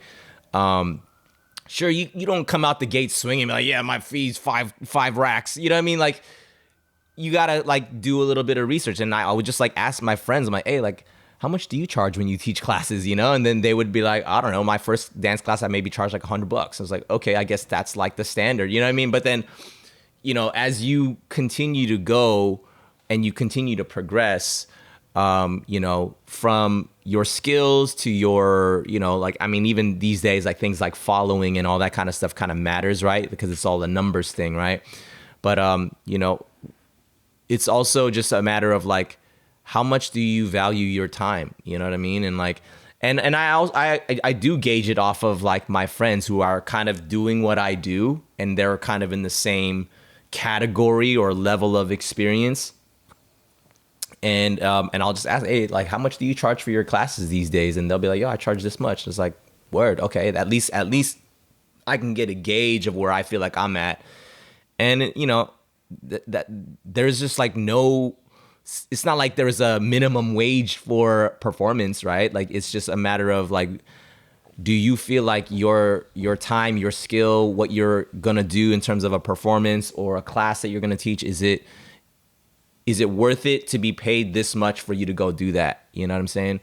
And I think that always just, it will increase as you go and you'll have a better confidence of that, you know, as you keep doing it, you know? So like, yeah, I mean, I would say in your case, like, you know, I'm sure you got like homies that do stand up that, you know, that maybe started out like, hey, what did you charge during those times? You know, and obviously times are different now too. So yeah, man, that's always like a weird thing to like have to like tell someone what your rate is. Yeah. But then I'll tell you what though, once you tell someone your rate and they say okay, you're like, oh shoot, that worked. You know what I'm saying? They're like, yeah, got it. And so that also will lock in that confidence of like, okay, like I'm not gonna go any lower than this. You know what I mean? Or if you do, you can. I mean, I play it by ear too. You know, when I see if it's something that like I want to support, or if it's like a homie, or if it's for a cause that I feel like I'm down to, I'll even donate my time. I'm like, yo, I'll teach it for free. You know what I mean? Like, because I believe in what this is for. But then, yeah, I mean, if this is your livelihood though, like you got to take it seriously. So, I mean, that's also, you know, when you if someone asks you what's your rate for this thing, right? Yeah. And if someone says like, oh, we can't, that's a little bit out of our budget or whatever it is. But then like, that's where you can kind of be like, oh, okay, it's all good. Like, you know, like I can lower so normally if I teach like a 90-minute class, I'll be like, yeah, my rate for 90 minutes is blah, blah, blah. Right. And then I'm like, oh, that's a little bit out of our budget. It's like, oh, okay, no worries. Like I could teach like a, you know, 60-minute class for this much then or something like that. And they're like, oh, okay, we can afford that. So it's all like negotiating tactics, you know what I'm saying? Like you kind of, I mean, because like I said, there's no rule or minimum wage, you know what I mean? Like you just decide how much you think your time is worth, and then you know, you kind of bounce back and forth with the person who's trying to hire you for the job, you know? You gave me an idea. I know what I'm going to do. But I'm not going to say it on here because I feel like I'm revealing too much. I have no idea if they listen to my podcast. I don't know. Yeah. You know what I found out? Dude, I've been finding out people have been listening to my podcast, like even people that I never really even knew. Let's move on. Okay, I'm going to stop that. I caught myself there. Keep it safe. Keep it safe. Keep it safe. Keep it secret. Do you like Lord of the Rings? I'm not a huge Lord of the... I mean, I've seen the movies, but I'm not like a huge fan. Like, because I never was into the books either, you know? Like, the books were hard to read. Yeah. They were way too hard to read. The books were like ridiculous. It's like trying to read like classical music. Like I don't want to read that. I want to listen to it. Right. That's like all I want to fucking do. Yeah. So, okay. What do you like to do besides when is a lot of your free time surrounded by like always like learning stuff and the dancing stuff and all that too, or like, you know, hanging out with friends here and there, or do you have like a thing you do where it's like, this is band time? Oh yeah, I love. I mean, I know people say like, oh, I love working out, but honestly, working out to me is, dude, it really. It does something to me mentally where I feel like I'm very extroverted. Like I love hanging out with people. Like I love to socialize with people. I get energy from being around people that I like. But my introvertedness, I'm very introverted when it comes to working out. I don't have workout buddies. I'm like, hey, let's all go to the gym together. Because to me, I like to work out by myself because I like to just shut off and just go into just like machine mode and like. But like, that's very much what I like to do by myself. You know what I mean? So I enjoy my runs, like I enjoy like going to the gym and things like that by myself. So I do enjoy like physical fitness stuff. And I'm a big movie guy. I freaking love movies. And that was why I, thought I wanted to work, or when I was a film studies major at UCI, I was like, I want to work in movies. I didn't know what I wanted to do in movies, but I'm like, I want to just be a part of that world. So love watching movies. And I'm, again, dude, I just love just chilling in like good environment, good folks, good food. I love nature. I love the beach. I love just like being like, for myself, my introvertedness, I go to the beach by myself to like just go run on the boardwalk and stuff. That's like why that. You look Filipino. I thought you were Filipino. Man. Yeah, you say you get that a lot. Yeah, I do. I mean, I got a little bit of a dark skin. I like the sun. No, no, it's good. It's good. Yeah. Yeah. So yeah, those are kind of like my me time. Dude, what if that was the film thing?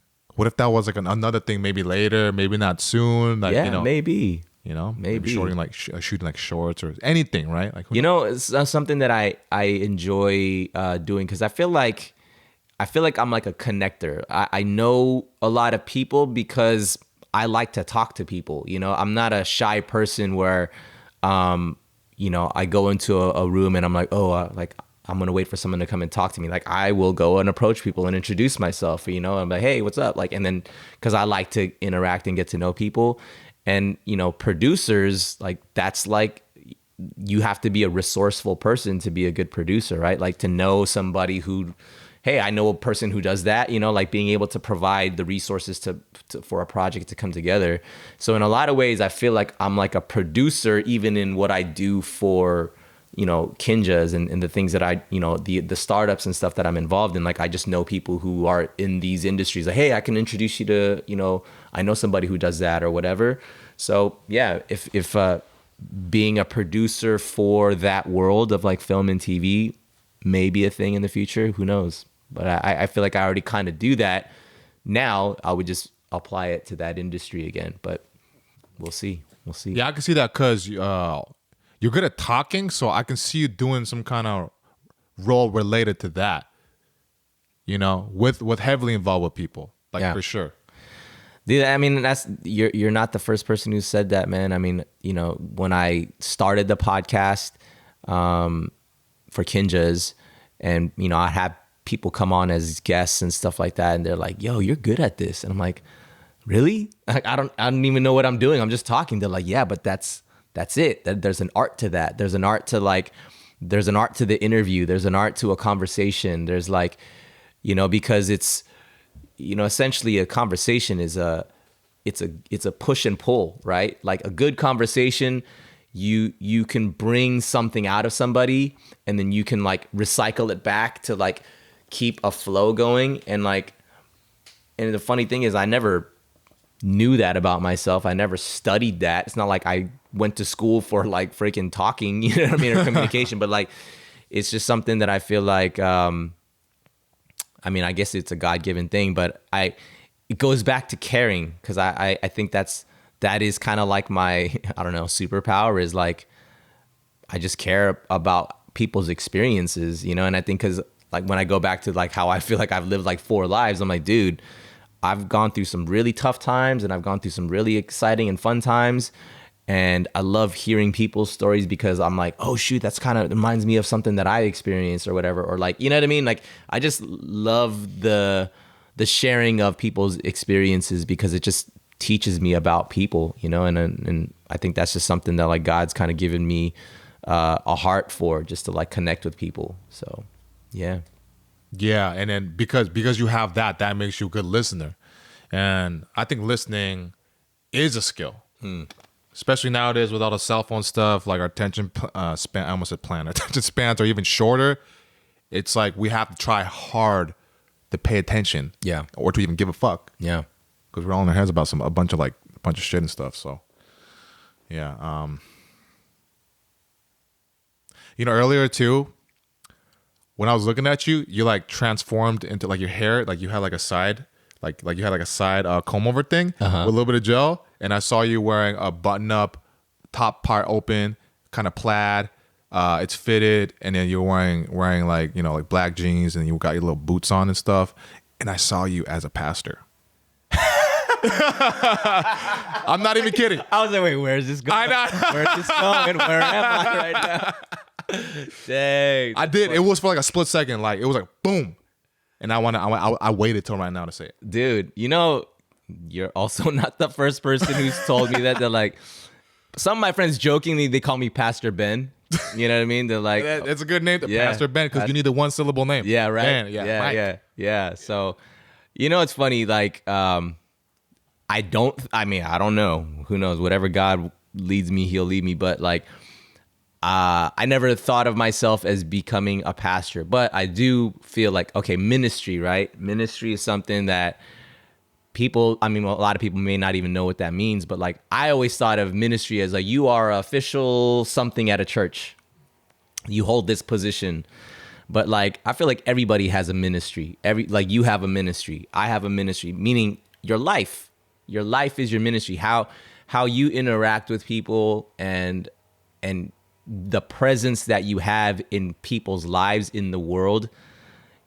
We're our own walking ministries. And so I think for me, with what I've done in dance, whether I continue on in entertainment, I feel like God is using those spaces as my ministry, you know, and like, you don't need to be standing on stage behind a pulpit preaching every Sunday to be effective for God, you know. I think in the places where I'm at, I mean, we all know the entertainment industry is a pretty dark place, man, you know, like, and in places that are so dark, there's need for light, you know. And I'm not saying that like, by no means am I this walking holy whatever. I'm just like, I know who I am in God. I know that I'm validated in that, and like my experiences and how I what I believe and how I go about showing that.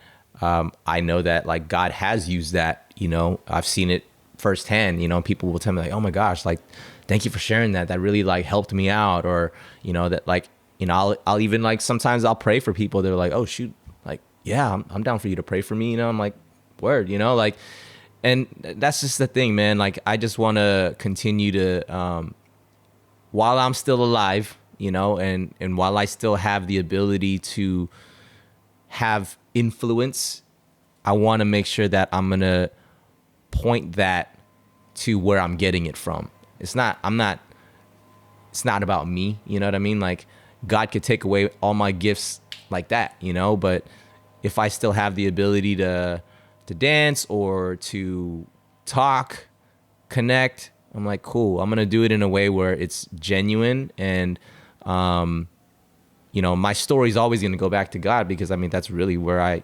figured it out, you know? So yeah, it's funny that you, I'm like the plaid shirt to the comb over with. You're the gonna boots. keep the glasses though. The glasses fit the look. That fits the look. Oh, he's the cool pastor. He's the guy you can talk to about everything. But look out for Pastor Dave. He's a little, you know, he might judge you a little bit. Man, that's good. That's good. I appreciate that. I saw that, man. Okay. I feel like, you know, like you guys' philosophy it's like similar in terms of like with the Jabbawockeez and the Kinjaz of we're all one unit. Yeah. Nobody's better than the other. And I thought of that when you were talking about like the ministry thing, just walking around, how you interact with people, caring for people and all that stuff, because it's like I'm not better than this person. We're all here together type thing. So do you feel like if it was more of a solo act, do you think it would have been as fulfilling, or versus with the group and a team and like we're all the same? Yeah.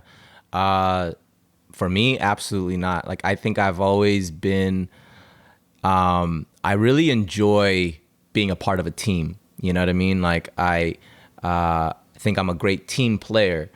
And I think that also, maybe that comes from maybe some insecurity, like, oh, I can't do it all on my own. Like, I need someone who's better than me at this particular skill so that we can all, like, okay, you handle that, I'll stay in my own lane. But like, without being cliche, it's like, teamwork makes the dream work, right?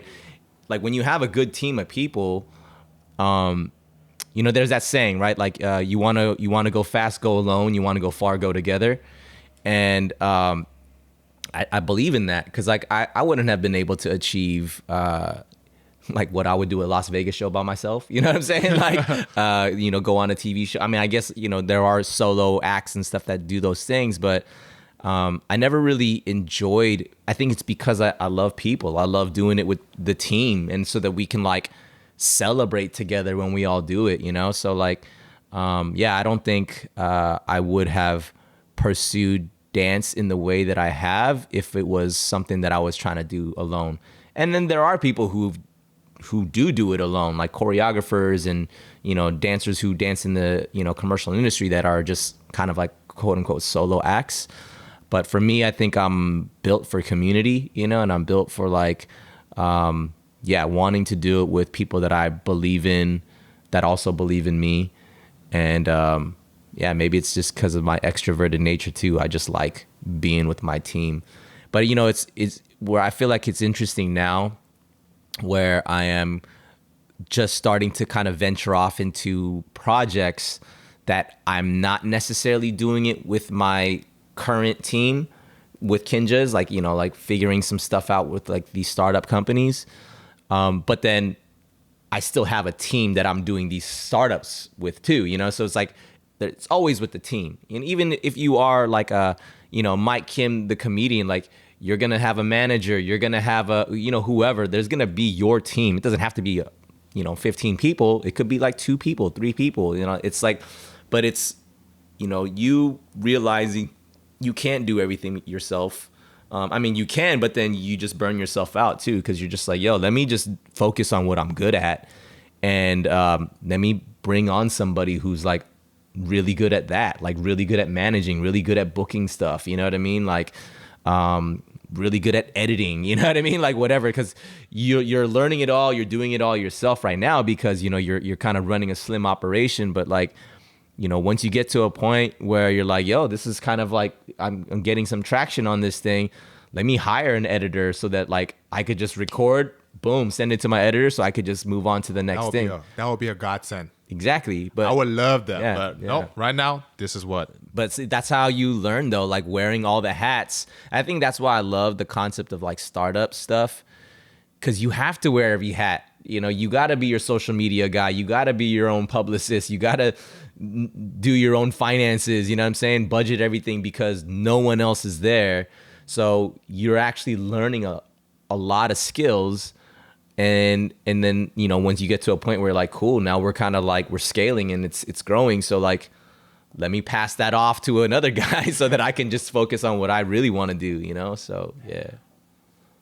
Someday, guys. That'll happen someday. I believe it, man. And like, I'm excited because I would love to, years from now be like, yo, remember when we did the podcast in your living room? I know, right? Like at the family's house? Yeah. Like that, those are real stories. Like I have those stories with a lot of my friends. Like, yo, remember the freaking struggle, bro? Like, you know what I mean? Like, and we're like, dude, look at where we're at now. I mean, when we started when Mike and Anthony started Kinjaz, right? Like it was just the homie crew, and like we would literally like rehearse in their like living room at their house in Monterey Park, and then like fast forward to like the Kinjaz complex that we had in the Arts District, this amazing facility. And I just be like, hey, remember Bangoria was what they called their house. I was like, remember Bangoria days? And like, look at where we're at right now. Like, who would have thought? You know what I mean? And those stories are dope because we go back and remember like the humble beginnings, but then like we look at the grind of all the years, and then like, man, those celebrations are just so much sweeter when you get to just be like, damn, dude, like I remember, you know, where it was at. And then you have like a little story, and then they're like, no, but remember this happened too. And then you that's why the whole team aspect or like close friendships, inner circle is super cool, because then you add pieces of the puzzle from the past together, like, oh shit. Yeah. So it's even more beautiful. Yeah. So man, I'm excited, Mike. I believe I see it in you too, man. You have that hunger and you have like the drive to just like take chances, take risks. And that's another thing too, man. Like if you're too afraid to take risks in life, you're always going to stay in the safe space, the safe zone. You know what I mean? Like people who go and do crazy stuff, or like the stuff that like, yo, how did that happen? It's like because they took a risk. They did the thing that everybody doubted them for. They're like, you can't make a living by doing that. Like, what do you do? Like, dance for me, huge risk. Because there was, at the time when I was pursuing dance, the best thing that you can get as a dancer was book a tour or like a movie or a commercial where you get residual. But like, you're living from gig to gig, and then maybe you become a choreographer that gets like, you know, you get big in the industry, so you choreograph for these artists and stuff. So like that was kind of the cap. No one was like, you can actually be the main stage act by being a dancer. But we're like, no, we're gonna be the main stage act. Like people are gonna come to watch the dance. They're not gonna come, we're not dancing behind Usher. Like we are Usher. You know what I'm saying? Like we're on stage. We figured it out, you know? But huge risk, because that wasn't a thing. No one was doing that, but we made it happen. And so like, I think that's the thing, man. You know, obviously you got to dream big, and then you got to take the risk. But then with all that, you got to put in the freaking work, man. Like you got to put it in and be dedicated to it, and be down to do it on the days where no one's praising you, no one's paying you. But then if you do it well and you put in enough time, surrounding yourself with the right people, looking for the right opportunities, like you might just find that one little thing that catch that wave, like, yo, this was the wave that I needed, you know what I mean? And then we all hear stories like that, right? Like, you know, been at this thing for years, no traction, and then all of a sudden one thing happens where it's like, that was the right opportunity. And all the years that I had been prepping for it, like led me up to being able to catch that wave and ride that wave into whatever it is, man. So I can go on forever about this, bro. But yeah, man, like I see it in you too, bro. And I'm stoked to see where it goes. Yeah. Like I said, I'm an infant right now. Okay, no. Okay, I think it. Okay. Not an infant, but like a middle school child right now. Middle school child, okay. I feel like. Yeah. So, but like growing at an accelerated rate in terms of like age, like kind of like Robin Williams movie, Jack. Yeah. Yeah, like I have Great movie. I have an illness. Sick with it. Yeah. Or it's like Benjamin Button. As you get older, you get physically younger. Yeah. Before I know it, I'm like senile. I'm like eating a lollipop. It's good. It's very good. Yeah. Yeah. Okay. Yeah. So, all right. I always like to ask this to my guests. What is a little bit of wisdom or like a thought or opinion or something that you have that you would like to leave the listeners with? It could be anything, whatever you want. Dang, this one's tough. Always tough.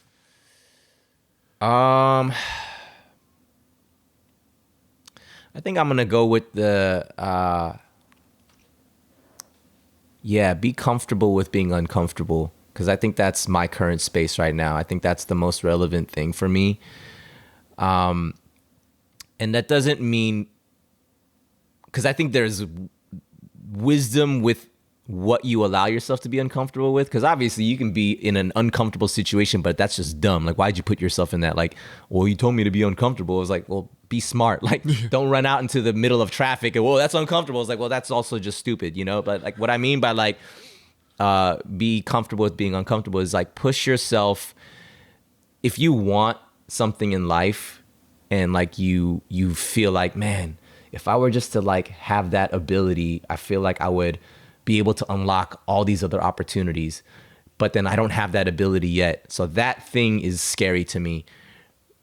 Go for it. You know what I mean? Take the first steps to be able to get one step closer to that thing that you're so afraid of. You know what I'm saying? And I think, you know, I was listening to a podcast the other day. There's this woman named Jen Sincero. I think she wrote a book called like You Are a Badass. I think she's like, oh yeah, yeah. So you know, she was saying, you know, like your words, your thoughts, and your habits are so important. So what you say, like what comes out of your mouth, you start to believe the things that you say, you know, and Tony Robbins, same thing, right? You know, where energy goes, you know, where focus goes, energy flows, right? So like when you think about something, when your mind is constantly thinking about it, you're moving closer and closer to that thing because all you keep thinking about, all you keep talking about is that thing. And, you know, sooner or later you'll like holy crap, I'm doing it, you know, like I'm there. So I think, you know, all of that stuff, when you're so intrigued by something,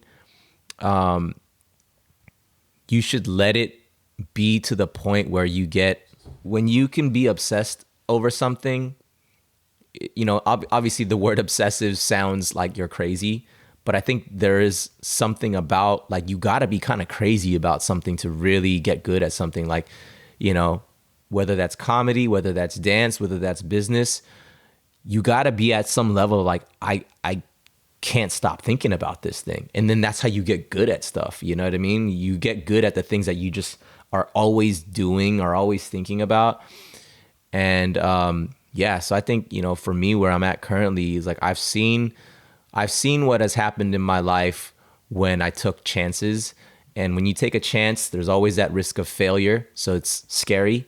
But then I know myself when I'm like, yo, but when I'm in the zone, and I figure it out, you know? So I think I'm currently in that space right now of like, okay, I'm going to step into some more uncomfortable places.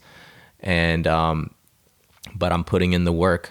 I'm educating myself, not expecting to get there with the shortcut, you know? Like I know that like, if this is that important to you, you'll do whatever it takes for you to like get there. And so, yeah, get comfortable with being uncomfortable. Get comfortable with being uncomfortable. Get comfortable with being uncomfortable. So if you're comfortable right now, stop taking a shower for 5 days. You'll feel better. Okay. No, but guys, come on. Guys, if you listen this far, there's a lot of golden nuggets that you've gotten. I want you to, you know, if it sparked any kind of thoughts, whatever, I want you to write that down right now in a notebook, in your phone, whatever. Don't forget about it. Keep that, because you got to write shit down, because you're never going to really remember. Right? Write that down. Don't forget it, and then look into that, whatever this episode may have lit within you or reminded you of, whatever it may be. Okay, and you know, just like let me know later. Like, go for that thing. Go for that, whatever that thing is. It doesn't matter if it's a hobby, you know, like a career change, whatever. Go for that thing, and then just later on, just let me know. Let me know. I want to know. I want to know your journey. I want to know where you were, where you started. But keep it really fucking short. I don't want to read everything. But just okay, all right. You know what I mean? Just short. But yeah, guys. Okay, so this has been Pastor Ben. Future Pastor Ben Pate. Maybe. I'm gonna change my Instagram handle. NFT Master, Ben. Bitcoin extraordinaire. Plug in your. Would you like to plug in your social medias? Anything? Oh yeah, I'm on. I'm mainly on Instagram. BTEK BTEK_ Chung. You can find me there. I'm on Twitter. Same thing. I'm on all the socials. Hit me up on Clubhouse. You know, we out there. We out. Clubbing. We go clubbing. Clubbing in the house. Yep. Comfort of our home. All right, guys. Well, this has been another episode of the Setbreaker Podcast. And until then, I will see you on the next episode. Bye. Peace.